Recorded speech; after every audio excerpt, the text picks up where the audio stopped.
এর চতুর্থবারের জন্য আইসিসির বর্ষসেরা ওয়ানডে প্লেয়ার হলেন ভারতের বিরাট কোহলি। বন্ধুরা, শুধু এইবারেই নয়, এর আগেও তিনি এই সম্মানে সম্মানিত হয়েছিলেন 2012 সালে এবং 2017 সালে এবং 2018 সালে। এশিয়ান বিশ্বকাপে কোহলি স্বপ্নের ফর্মে ছিলেন, তার ব্যাটে কথা বলেছে, রেকর্ড সংখ্যক রান করেছেন মেগা ইভেন্টে। কোহলি ছাড়া আর কার কথাই বা ভাবা যেত? 2012 সালে এবং 2017 সালে এবং 2018 সালে এই সম্মান জিতেছিলেন কোহলি। এবারও তিনি সেরা হলেন। প্রথম ক্রিকেটার হিসেবে কোহলি 4 বার এই সম্মান পেলেন, ঝাঁপিয়ে গেলেন এবি ডিভিলিয়ার্সকে।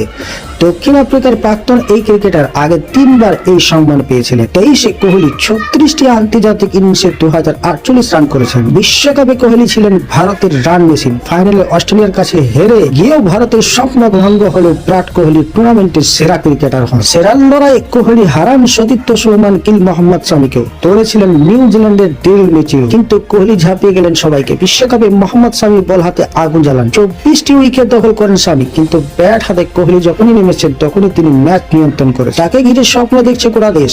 এরপরে আর কার কথাই বা ভাবা যেত বর্ষসেরা হিসাবে?